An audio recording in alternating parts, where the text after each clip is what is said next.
اللہ رب العالمین نے سورہ توبہ کے اندر آیت نمبر 36 میں فرمایا ان عدۃ الشہور عند اللہ 12 شہرا فی کتاب اللہ یوم خلق السماوات والارض منها اربعۃ حرم ذلک الدین القیم فلا تظلموا فیہن انفسکم۔ اس آیت کریمہ میں اللہ رب العالمین نے ہم سب کو یہ میسج دیا ہے کہ اللہ رب العالمین کے نزدیک مہینوں کی تعداد 12 ہیں، جن میں سے 4 حرمت والے مہینے ہیں، اور ان حرمت والے مہینوں میں بطور خاص ظلم و زیادتی کرنے، لڑائی جھگڑا کرنے سے اللہ رب العالمین نے روکا ہے۔ تو معلوم یہ ہوا کہ اللہ رب العالمین کے ہاں 12 مہینہ ہیں، جن میں سے 4 مقدس مہینے ہیں، حرمت والے مہینے۔ ان 12 مہینوں میں ایک مہینہ سفر بھی ہے، لیکن آج مسلمانوں کا ایک بڑا طبقہ یہ سمجھتے ہیں کہ سفر کا مہینہ منحوس مہینہ ہے، سفر کا مہینہ وہ مہینہ ہے جس میں آفت و مصیبت نازل ہوتی ہے، یہاں تک کہ لکھا گیا ہے اور کہا جاتا ہے کہ 3,60,000 آفت اور مصیبت اسی مہینے میں نازل ہوتے ہیں، نعوذ باللہ من ذالک۔ اور اس مہینے کو بے برکت سمجھا جاتا ہے۔ یہ بھی کہا جاتا ہے کہ اسی مہینے میں جناتوں کی کثرت ہوتی ہے، اور اس وجہ سے بہت سارے رسومات اس مہینے کے اندر مسلمانوں کے ایک بڑے طبقے میں دیکھنے کو ملتا ہے کہ وہ ان رسومات کو ادا کرتے ہیں۔ مثلا ماہ سفر کے مہینے میں آتے ہی وہ لوگ شادی بیاہ کو روک دیتے ہیں، شادی بیاہ اپنے بچوں کا، اپنی بچیوں کا نہیں کراتے، خوشی کے تقریبات نہیں کراتے۔ اسی طریقے سے اس مہینے کی 13 تاریخ کو 13 تیزی کے نام سے جانتے ہیں، اور اس کے لیے بھی ایک خاص رسم اپنایا جاتا ہے۔ اس مہینے کے آخری 4 شنبے کو، بدھوار کو، یہ سمجھا جاتا ہے کہ اسی دن اللہ کے رسول صلی اللہ علیہ وسلم کی بیماری سے صحت یابی ہوئی تھی، اور اسی لیے وہ لوگ اچھے اچھے پکوان پکاتے ہیں۔ تو کہنے کا مطلب یہ ہے کہ سفر کے مہینے میں مسلمانوں کی اکثریت میں یہ دیکھا جاتا ہے کہ اس کو منحوس سمجھا جاتا ہے، اس مہینے کو بے برکت سمجھا جاتا ہے، اس مہینے کو بہت ایک طریقے سے گرا ہوا مہینہ سمجھا جاتا ہے۔ حالانکہ قرآن مجید کی یہ آیت جو پیش کی گئی اس میں کہیں اس بات کا ذکر نہیں ہے۔ یہ چیز اللہ رب العالمین کے نزدیک ہوتی کہ سفر کا مہینہ منحوس مہینہ ہے، بے برکت والا مہینہ ہے، تو واقعتاً اللہ رب العالمین ضرور بضرور اس کا ذکر کرتا، لیکن اللہ رب العالمین نے ذکر نہیں کیا، اور نہ ہی آپ کو ذخیرہ حدیث میں نبی کریم صلی اللہ علیہ وسلم کی کسی بھی حدیث میں یہ چیز آپ کو ملے گی کہ سفر کا مہینہ منحوس مہینہ ہے۔ جبکہ آپ اگر حدیث رسول کا مطالعہ کریں تو اس کے برعکس یہ ملے گا کہ سفر کے مہینے کی منحوسیت کی کوئی حقیقت نہیں۔ صحیح بخاری صحیح مسلم کی روایت ہے، اللہ کے نبی علیہ الصلوۃ والسلام نے فرمایا لا عدوى ولا طیرۃ ولا حامۃ ولا سفر۔ اللہ رب العالمین کی مشیت کے بغیر کوئی بیماری متعدی نہیں، ولا طیرۃ، اور نہ ہی بدسگونی کی کوئی حقیقت ہے، ولا حامۃ، اور نہ الو کے بولنے سے کوئی نقصان ہے، اس کی کوئی حقیقت ہے، ولا سفر، اور نہ سفر کی مہینے کی منحوسیت کی کوئی حقیقت ہے۔ یہ صحیح بخاری صحیح مسلم کی روایت ہے، اور ہمارے نبی صلی اللہ علیہ وسلم نے بیان کیا ہے۔ لہذا اس حدیث سے 4 چیزیں معلوم ہوئی جو زمانہ جاہلیت میں اس طرح کے امور انجام دیا جاتا تھا اور اس طریقے سے چلتا تھا ان کے ہاں۔ اللہ کے نبی صلی اللہ علیہ وسلم نے یہ صاف اور کلیئر کٹ بیان کر دیا کہ لا عدوى، بیماری کے اندر چھوت چھات کی بیماری بذات خود اپنے اندر اثر نہیں رکھتی جب تک کہ اللہ رب العالمین کی مشیت، اللہ رب العالمین کی رضا شامل حال نہ ہو۔ یہی وجہ ہے کہ کبھی کبھی اس طرح کی بیماریاں پھیلتی ہیں، پورے گاؤں کو لپیٹ میں لے لیتی ہیں، لیکن وہیں پہ بہت سارے لوگ ایسے ہوتے ہیں جو ان کو وہ بیماری نہیں لگتی۔ ایک گھر میں کئی افراد کو ایک ہی بیماری لگ جاتی ہے، لیکن وہیں پہ کئی افراد محفوظ رہتے ہیں۔ لہذا معلوم یہ ہوا کہ کسی بیماری کے اندر وہ تاثیر نہیں، کسی بیماری کے اندر وہ طاقت نہیں کہ اللہ رب العالمین کے حکم کے بغیر وہ کسی کے اوپر لگ جائے۔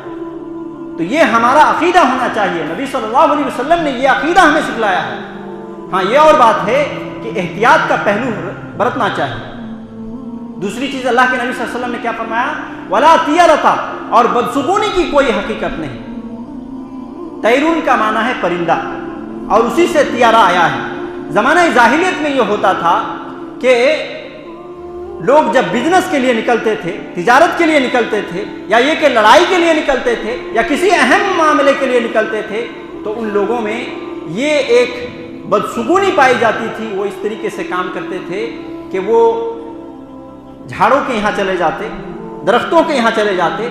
اور دیکھتے اگر چڑیا وغیرہ بیٹھی ہے تو اس کو اڑاتے، کسی بھی طریقے سے، یا تو زور کی آواز دے کر اڑاتے، یا تو پتھر وغیرہ مار کر کے اڑاتے۔ اور ان کا نظریہ یہ تھا کہ اگر وہ پرندہ سیدھے طرف جائے یا آگے طرف جائے تو ایسی صورت میں میرا جو بزنس اور تجارت کے لیے جو میں نکل رہا ہوں وہ میرے لیے فائدہ مند ثابت ہوگا، اور اگر وہ بائیں طرف نکلے یا یہ کہ پیچھے طرف چلا جائے تو ایسی صورت میں ہمارا تجارت منافع نہیں ہوگا بلکہ گھاٹے میں آ جائے گا، نقصان دہ ثابت ہوگا۔ اور اس وجہ سے وہ اس نظریے کو رکھتے ہوئے وہ یہ کرتے تھے کہ اس طرح سے پرندے کو اڑانے کے بعد اگر خدا نہ خواستہ بائیں طرف یا یہ کہ پیچھے طرف اگر وہ پرندہ چلا جاتا تو پھر وہ تجارت کے لیے نہیں نکلتے تھے۔ تو اللہ کے نبی صلی اللہ علیہ وسلم نے یہ تردید فرمائی،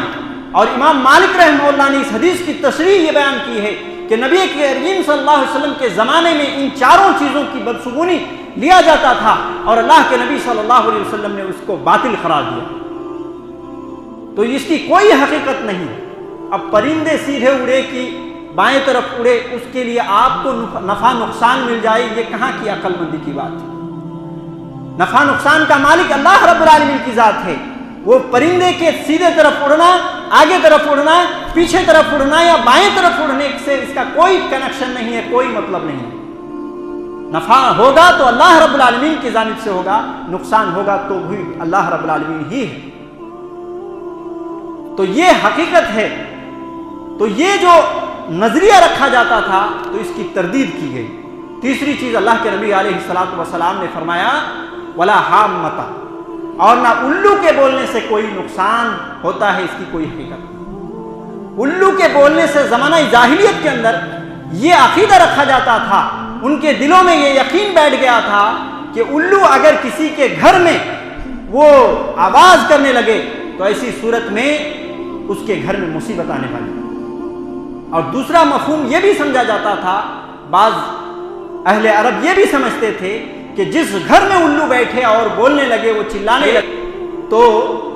اس گھر کے جو مقتول لوگ ہیں، ایک ہوتا ہے قاتل جو قتل کرنے والا ہوتا ہے، ایک مقتول یعنی جس کو قتل کیا گیا ہے، تو جو اس گھر کے جو مقتول لوگ ہیں اس کی روح اس پر آئی ہے، اور وہ جو ہے ان کے گھر والوں کو اکسا رہی ہے کہ قاتل کا تم بدلہ لو۔ تو اس طرح کے نظریہ رکھتے تھے۔ اللہ کے نبی صلی اللہ علیہ وسلم نے اس کی بھی تردید کی اور کہا کہ ولا حامۃ، اور الو کے بولنے سے کوئی جو ہے نفع نقصان کی بات نہیں، ولا سفر، اور آخری بات جو اللہ کے نبی صلی اللہ علیہ وسلم نے کہی وہ یہ ہے کہ ولا سفر، اور نہ سفر کے نحوست کی کوئی حقیقت ہے۔ لہذا اس میں اللہ کے نبی صلی اللہ علیہ وسلم پوری واضح طور پر بتلا دیے ہیں کہ سفر کے مہینے کو منحوس نہیں کہا جا سکتا۔ سفر کے مہینہ منحوس نہیں ہے، بے برکت نہیں ہے، بلکہ اللہ رب العالمین نے جس طریقے سے 12 مہینے کو رکھے اس طریقے سے وہ مہینہ نہیں۔ دراصل زمانہ جاہلیت میں سفر کے مہینے کو منحوس اس لیے سمجھا جاتا تھا کہ 3 مہینے لگاتار حرمت والے مہینے آتے تھے، ذوالقعدہ، ذوالحجہ، محرم۔ 3 مہینے میں ان لوگوں کی لڑائی بند ہوتی تھی، چونکہ زمانہ جاہلیت سے ان مہینوں کی تقدس باقی تھی، اور اللہ کے نبی صلی اللہ علیہ وسلم کو بھی یہ 4 مہینے کو حرمت والا بنا کر کے اس کے تقدس کو اللہ رب العالمین نے باقی رکھا۔ تو زمانہ جاہلیت میں جو لوگ شراب پیا کرتے تھے، زنا کیا کرتے تھے، اس طریقے سے لوٹ مار اور چوری گھسوٹی اس طریقے کے کام کیا کرتے تھے، دشمنوں کو کاٹ کر کے ان کے کھوپڑیوں پر شراب پیا کرتے تھے، اتنے جاہل لوگ تھے وہ لوگ بھی ان 3 مہینوں میں ظلم و زیادتی نہیں کرتے تھے، لڑائی نہیں کرتے تھے،